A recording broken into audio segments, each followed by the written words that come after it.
Buenas tardes, estimados estudiantes. Buenas tardes, Lorelis, Dina, ¿me escuchan? ¿Me confirman, por favor, para poder iniciar?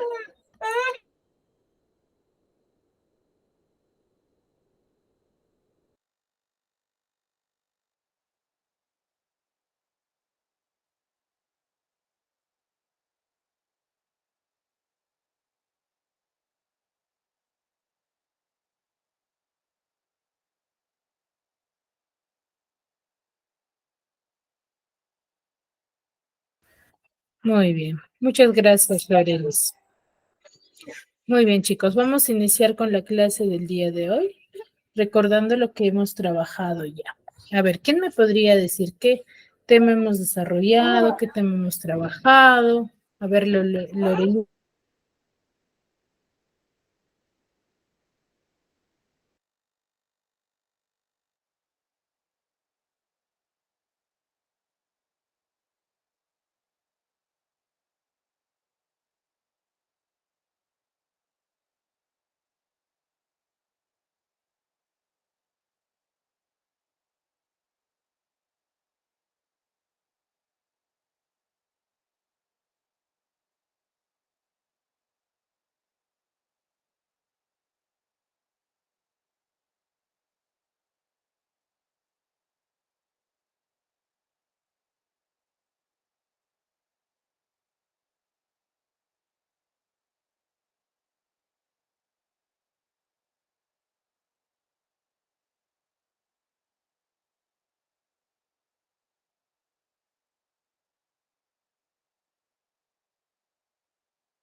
Chicas, Lorelis, Dina, ¿me escuchan? A ver, Dina, ¿me confirmas? ¿Se escucha entrecortado? Profesora, buenas tardes. Sí, se escucha bien, profesora.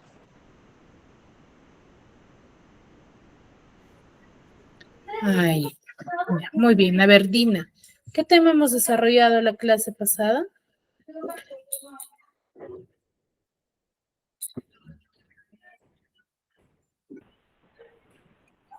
¿Qué es lo que recuerdan de la clase pasada? A ver, ¿qué me podría decir algo al respecto? El Renacimiento.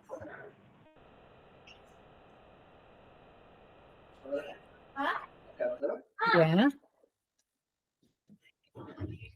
¿Qué hemos dicho respecto al Renacimiento? ¿Qué tema hemos abordado respecto a ello?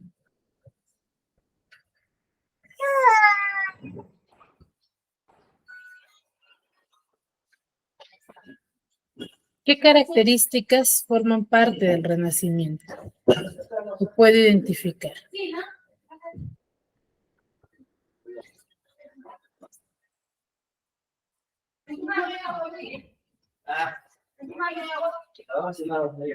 ¿Mm? ¿Chicos?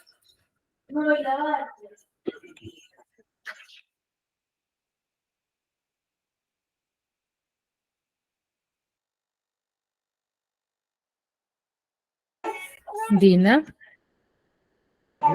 El Renacimiento es originario de Europa occidental.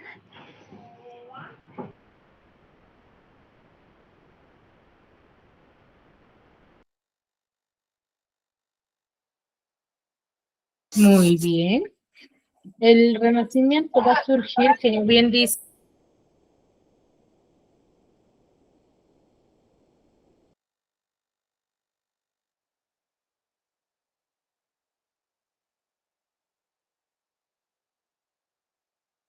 va a surgir en Europa occidental, ¿cierto? Específicamente en Florencia, ¿ya? ¿Qué características yo puedo determinar o son partícipes del Renacimiento?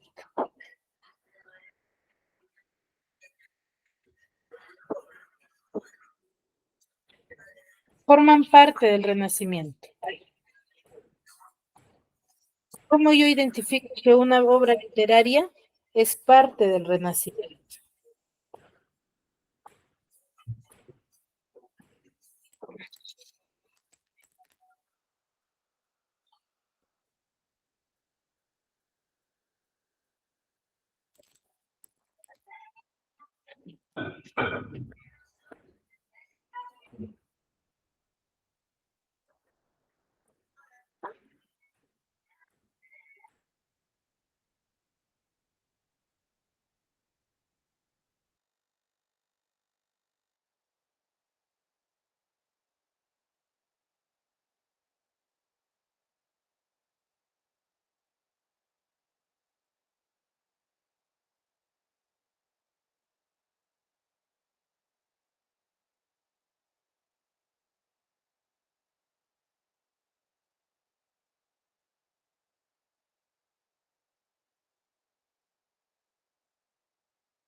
Dina.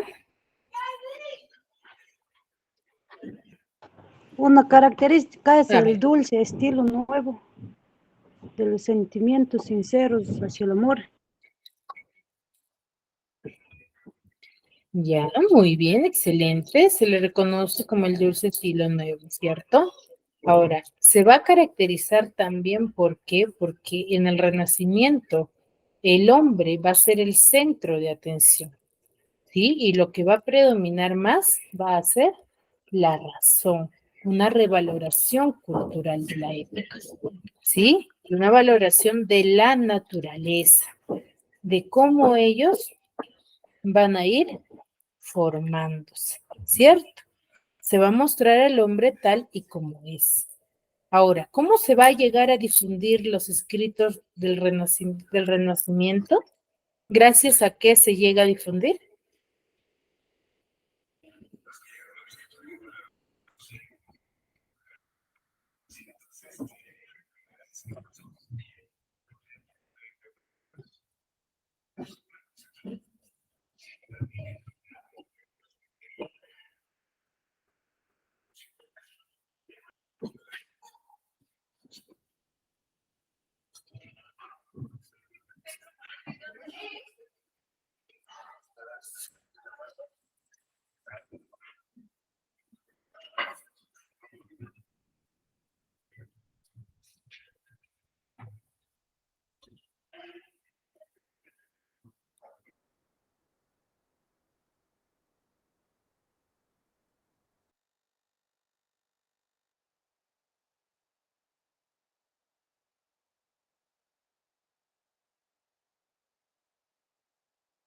¿Gracias a qué aporte se llega a difundir, chicos?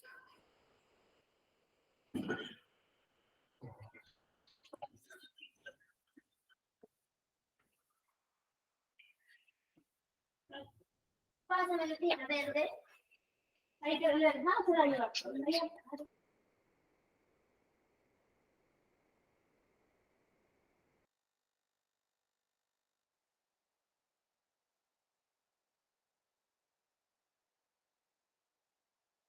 A ver, cuando nosotros hablamos del Renacimiento, si bien es cierto, se va a centrar en el hombre, pero va a haber grandes aportes durante esta época. Una de ellas va a ser la invención de la imprenta, ¿sí?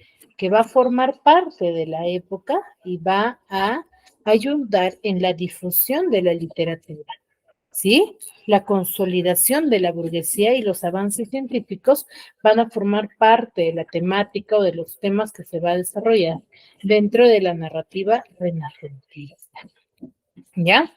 Aquí vamos a tener a grandes representantes como Garcilaso de la Vega, Tomás Moro, Nicolás Maquiavelo, Ludovico Ariosto, ¿sí? Y al famoso William Shakespeare, ¿no? Que va a ser uno de los tantos renacentistas con su obra Romeo y Julieta, una obra sumamente importante, ¿sí? Donde se va a centrar, ¿sí? En hablar de variedad de temas que formen parte de la época, ¿ya? Ahora, es un antecedente fundamental dentro del movimiento literario para nosotros hablar del neoclasicismo. ¿Qué entendemos por neoclasicismo? Hacer referencia, ¿sí? Primero que es creado en Francia, ¿sí? En la etapa dorada del siglo XVIII. ¿Qué quiere decir etapa dorada? Una etapa en la cual va a tener muchos avances científicos y filosóficos también.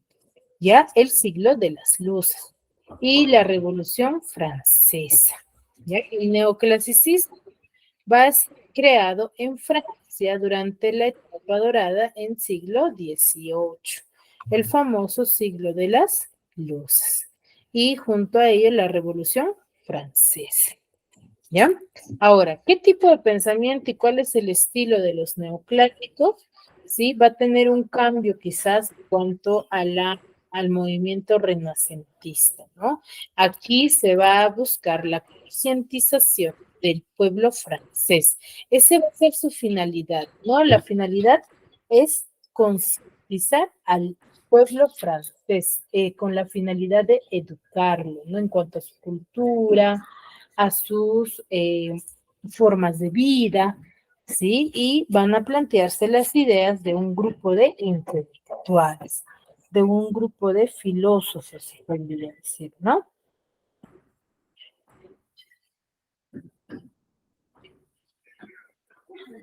Que van a formar parte de la época, ¿sí? Aquí van a destacar tres aspectos fundamentales, ¿ya?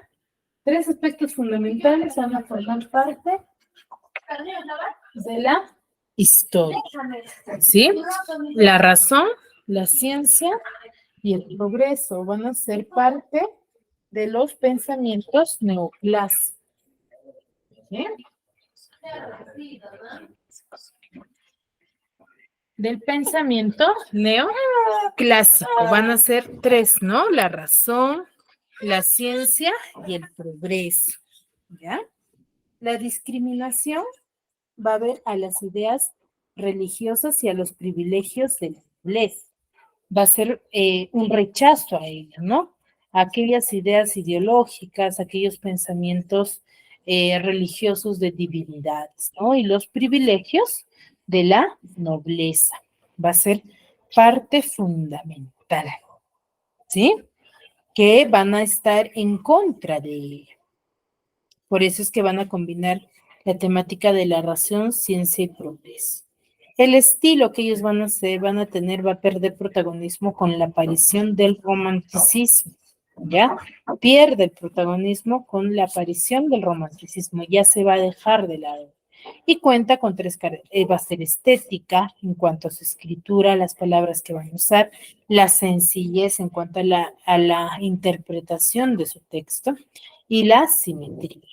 Las obras en sí se van a basar en las cuestiones sociales del día a día, lo que el ciudadano neoclásico vivía durante esa época, ¿ya?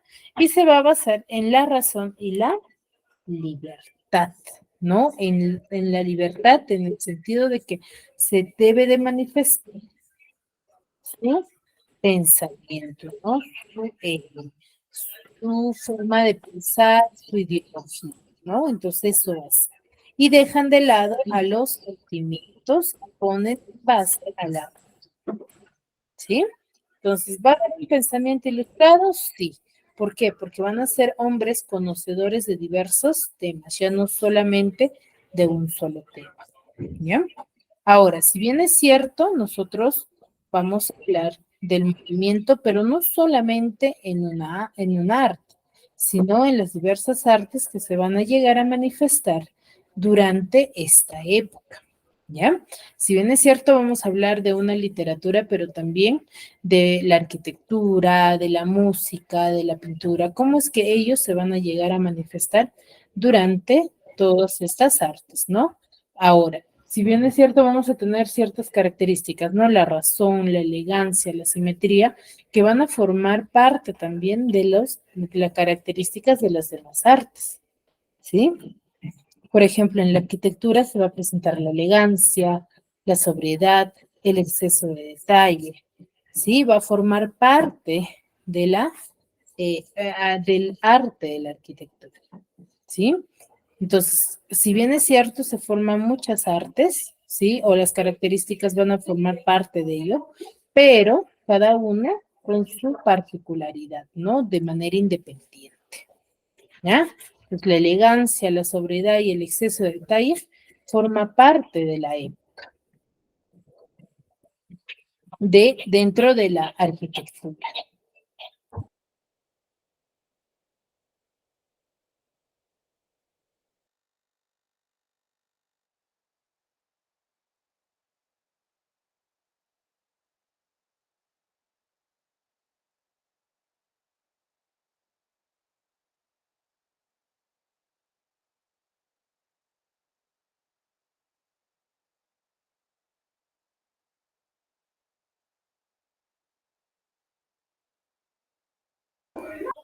Ahora, dentro de la pintura va a haber una carga social, la simetría y los tonos oscuros.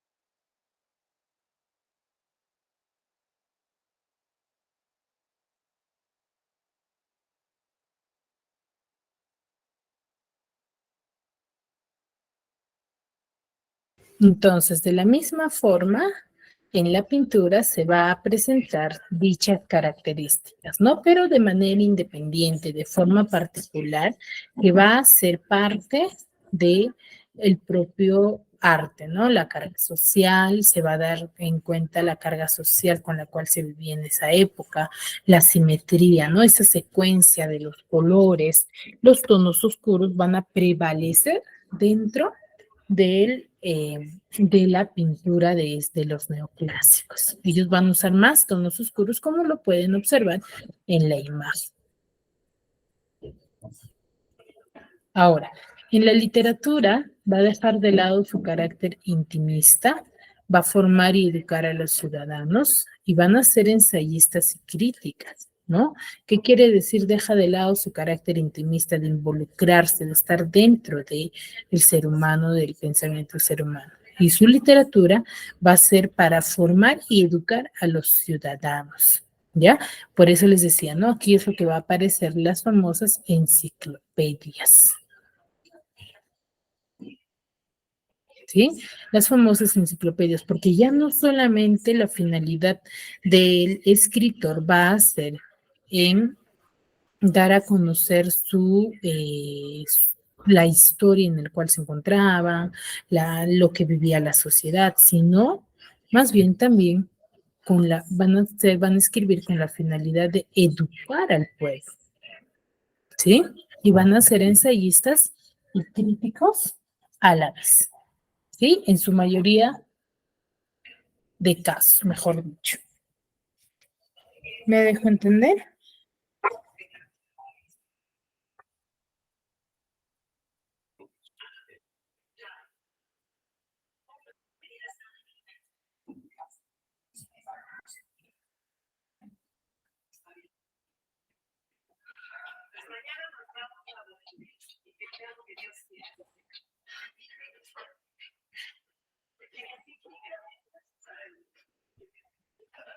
Pero que no, porque me ocurre.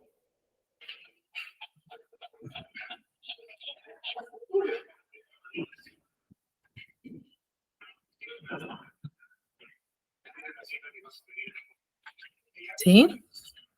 Entonces, en la mayoría de ellos van a ser ensayistas críticos a la forma de pensamiento, a la forma de gobierno que van a tener durante esta época. ¿Ya, chicos? Ahora, aquí vamos a tener ciertos avances o metodologías. Uno, que la fábula va a recuperar la importancia que va a tener en la antigüedad, ¿sí? Que se había dejado de lado, se va a llenar de importancia dentro de esta época. Su literatura va a ser correcta e implacable, ¿sí? Y cada género, ellos los neoclásicos consideraban que cada género debe de estar separado, ¿no? Y mantener sus propias características, ¿no? No hablarlo de manera general o de manera global, sino que cada uno de ellos sea independiente.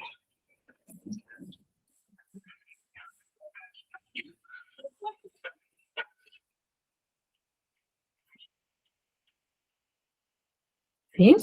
Entonces, eso es lo que buscaban los neoclásicos, ¿no? De que cada género sea independientes, forme parte de la independición en la cual se hable de narrativa que tenga sus propias características, la fábula que tenga sus propias características, sus propios manifestantes, ¿no? Entonces va a ser una literatura correcta impecable por ello. Va a presentar un arte aristocrático, ¿no?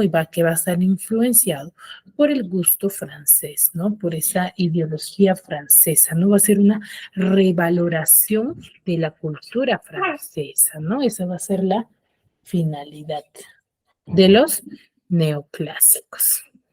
¿Ya? Aquí van a aparecer nuevos géneros, los géneros neoclásicos como la lírica y el teatro. La lírica en la Escuela de Salamanca se va a preocupar mucho por el equilibrio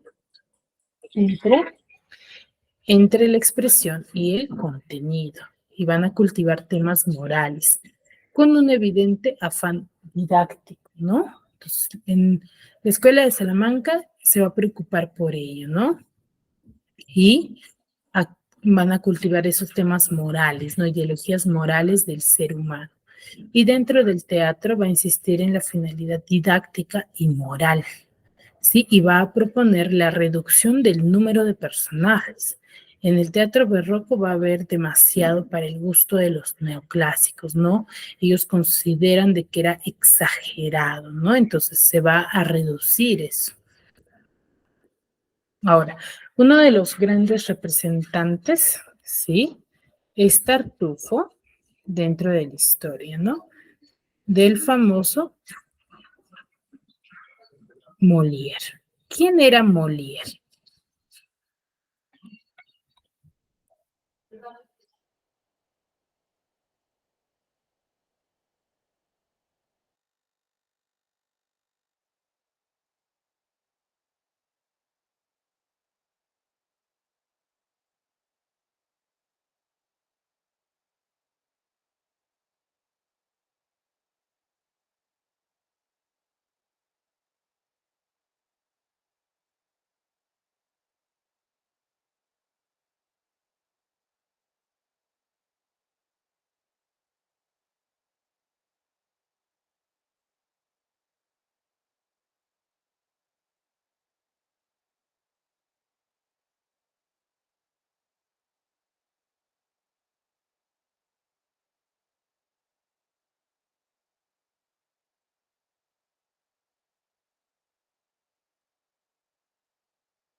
¿Alguna vez han escuchado de Molière, chicos?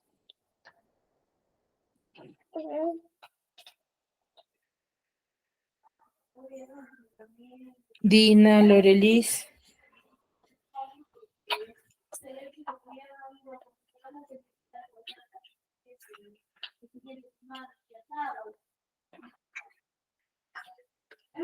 Dina, Lorelis.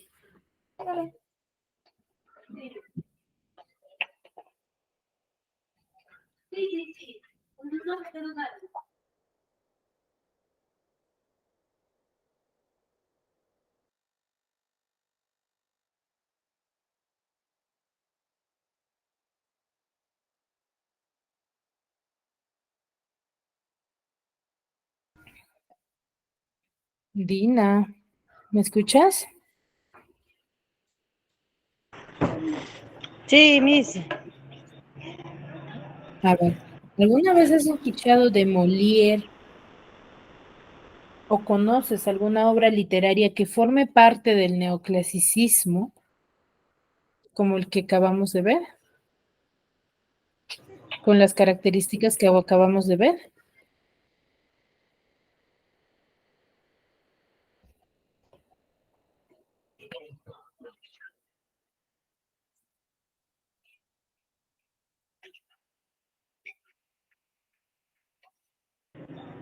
No conozco ninguna obra.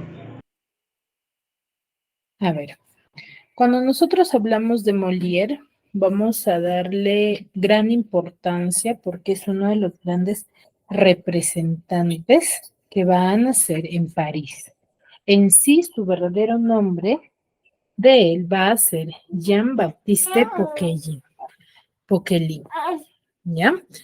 Ese es su verdadero nombre, ¿sí? De Molière.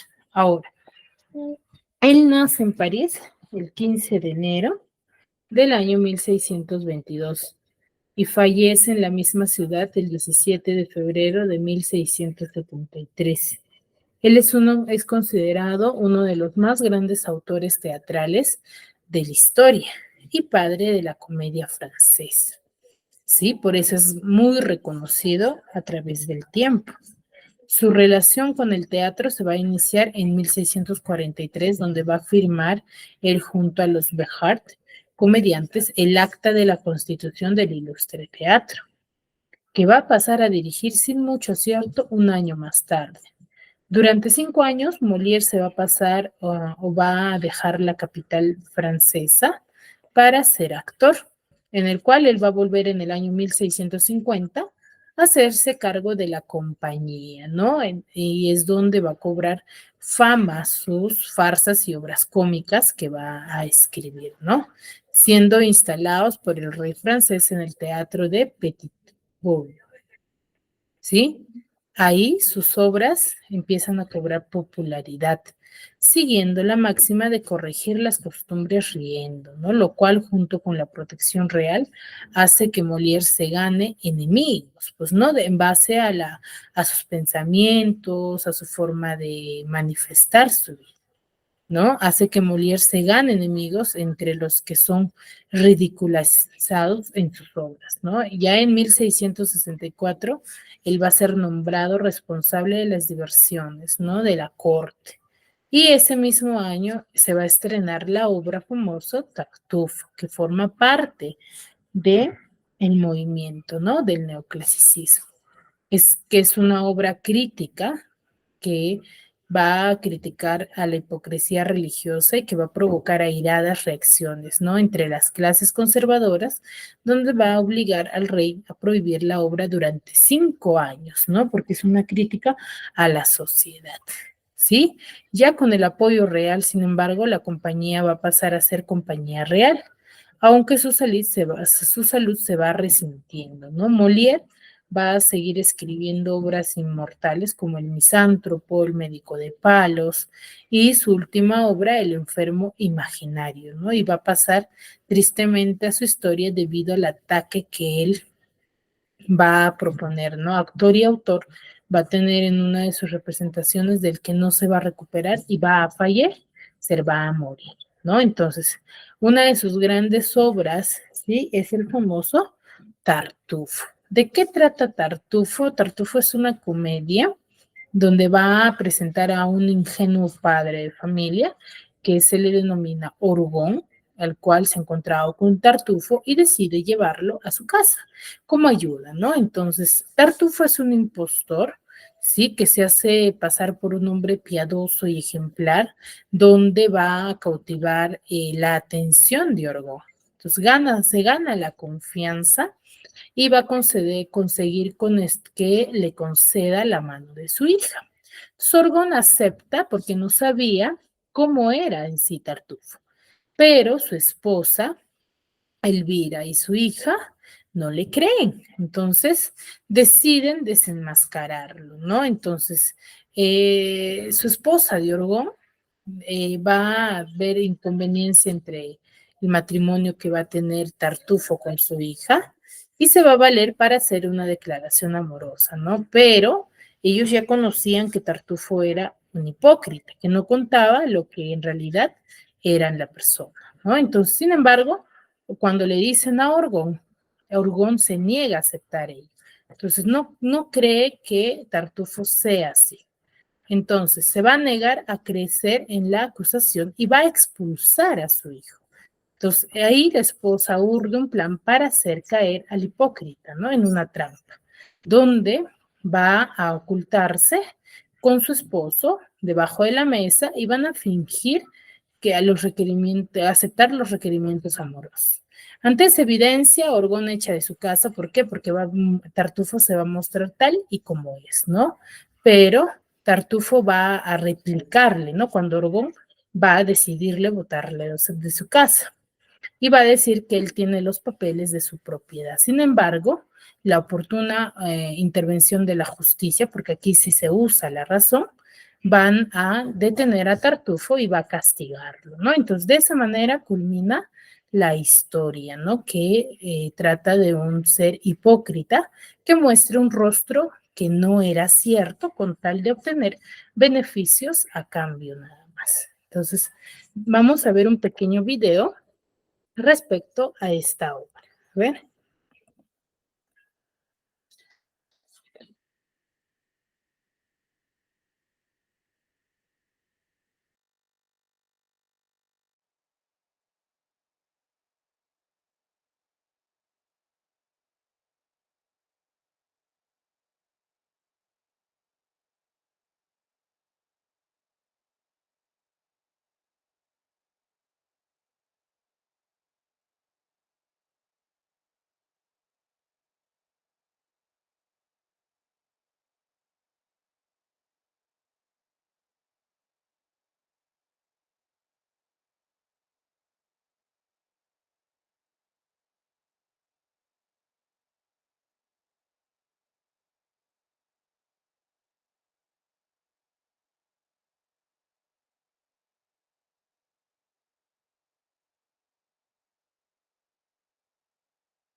Muy bien, ¿me confirman el audio, por favor?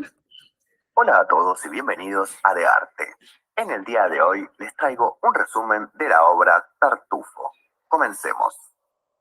Tartufo es una obra de teatro estrenada en 1664, escrita por el famoso francés Molière.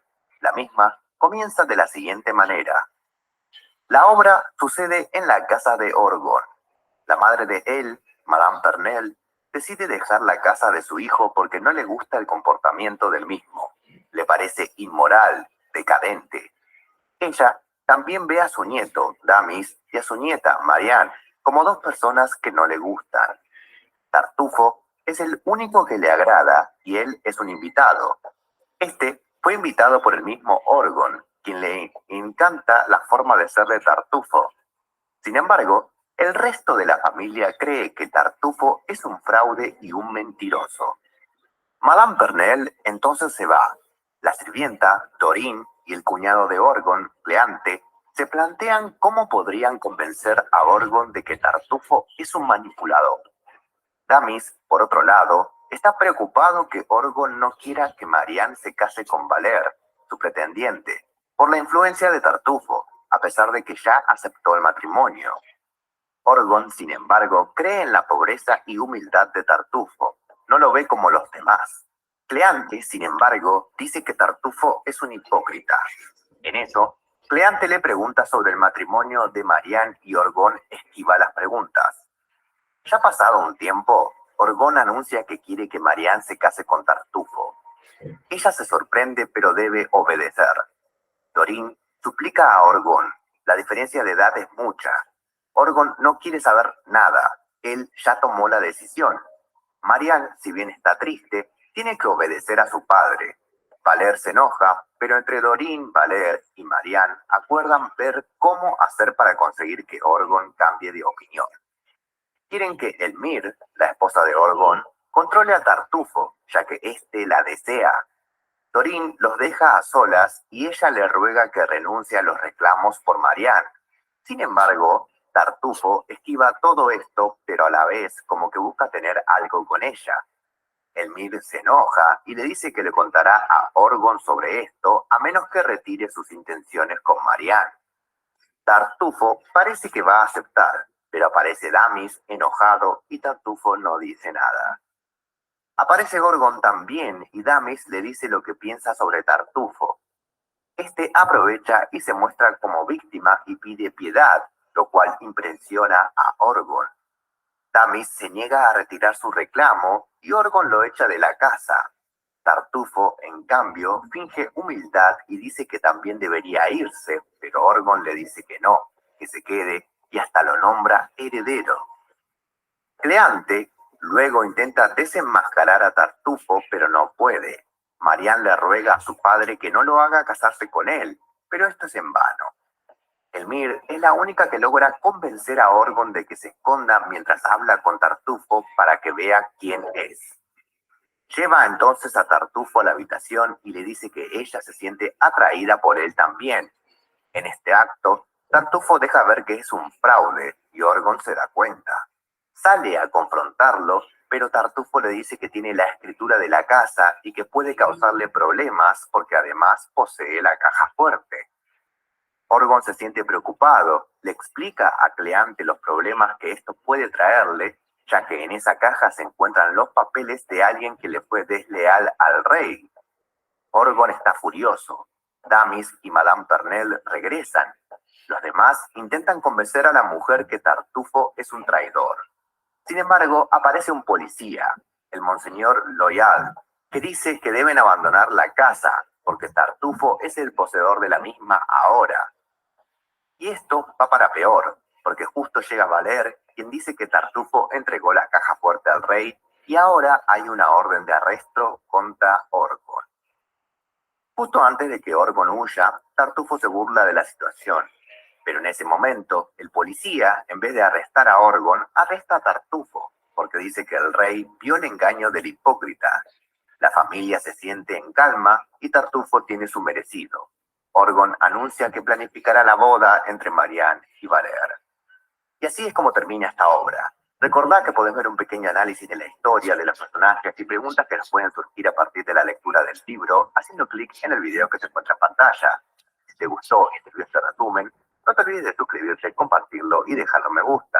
También recordá que puedes aportar al canal en Muy bien. Ahora, esta es otra de las obras muy famosas de Molière, que es muy importante, ¿sí?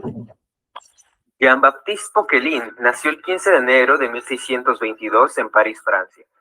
Pertenece al periodo conocido como clasicismo, periodo caracterizado por la imitación de los modelos clásicos del arte, valores, literatura y filosofía grecolatina, es decir, de Grecia y de Roma. Fue un actor, dramaturgo y autor que revolucionó por completo la historia del teatro y la literatura. De familia burguesa, el padre de Jean-Baptiste Poquelin fue tapicero real. Era el proveedor del rey Luis XIII. Perdió a su madre a los 10 años. Sin embargo, tuvo una buena educación en el colegio jesuita de Clermont.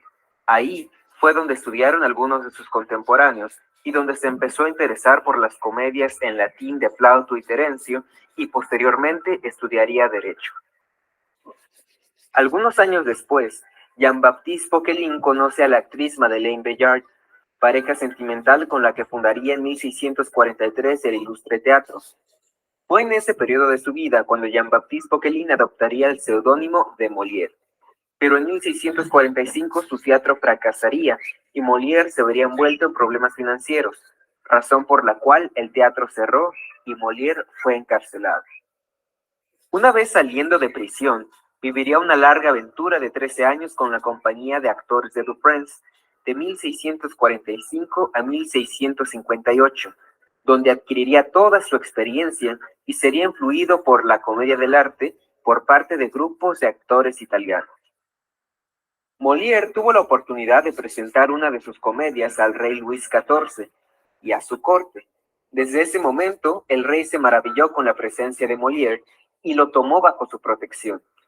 Su primer logro importante fue con su obra Las Preciosas Ridículas, y a partir de ahí escribiría otros títulos importantes, entre ellos Escuela de Mujeres, misma con la que generaría gran polémica al ser tachado de misógino, pues el tema principal de esa obra es la condición sumisa de la mujer en la sociedad, cosa completamente inaceptable.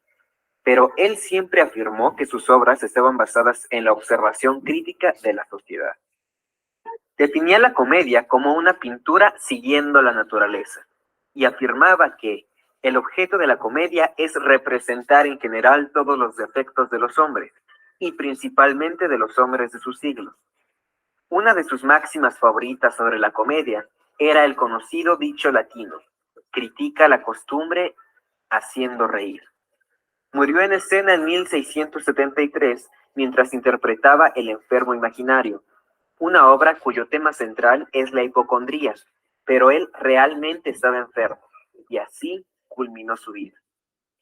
Entre sus obras destacan títulos como Don Juan, El misántropo, El médico a palos y El avaro. El avaro, conocido también como Escuela de la Mentira, es una comedia que se encuentra dividida en 5 actos con sus respectivas escenas. Está inspirado en la obra La olla de Plauto, y su tema principal, como se puede intuir por el título, es la avaricia.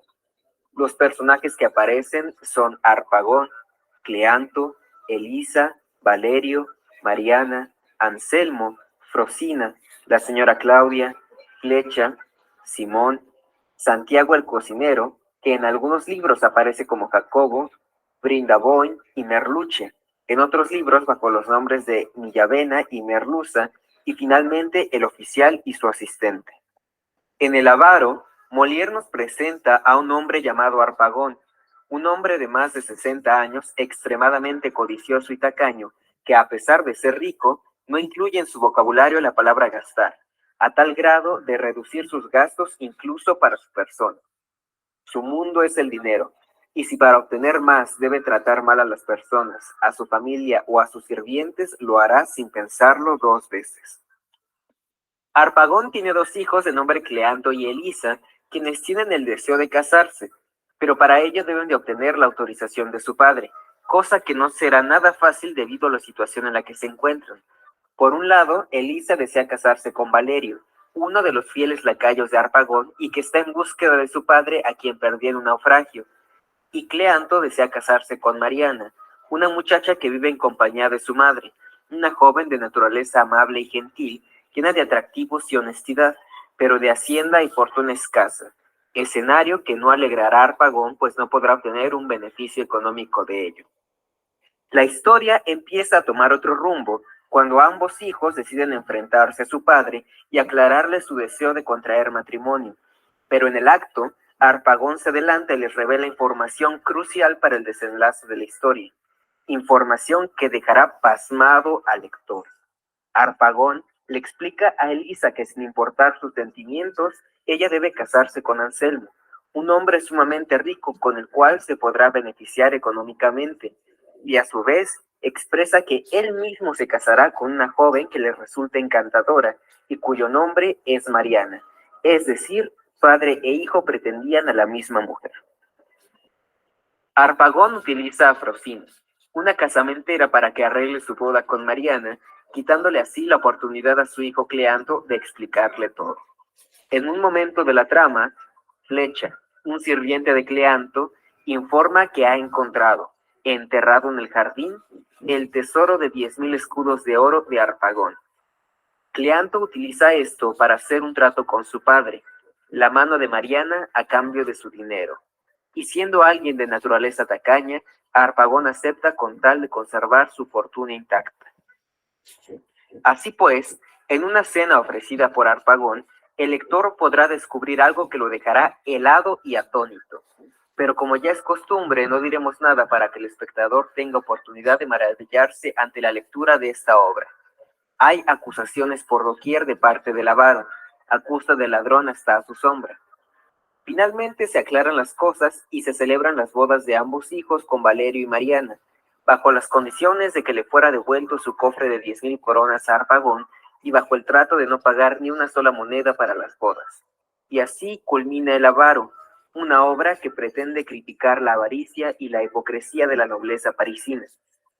Molière, sin duda, es un clásico indiscutible y sus obras siguen teniendo actualidad, haciendo reír y gozar al público.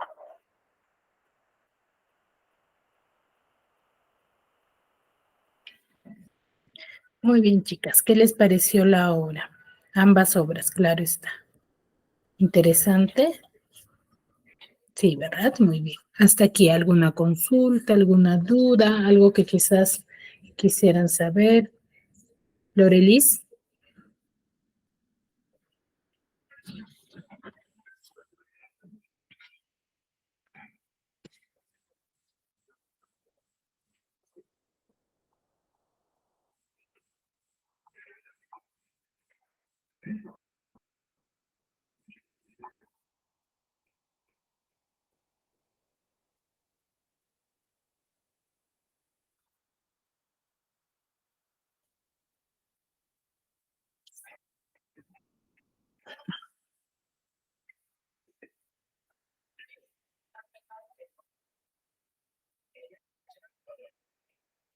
Lorelis, ¿me escuchas?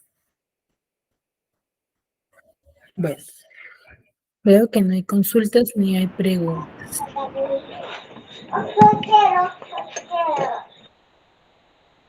Dina, ¿alguna consulta, alguna duda? Tampoco. Muy bien. Damos por finalizada la clase. Cualquier duda y consulta igual me la hacen en el WhatsApp. Sí, nos vemos la siguiente clase. Cuídense.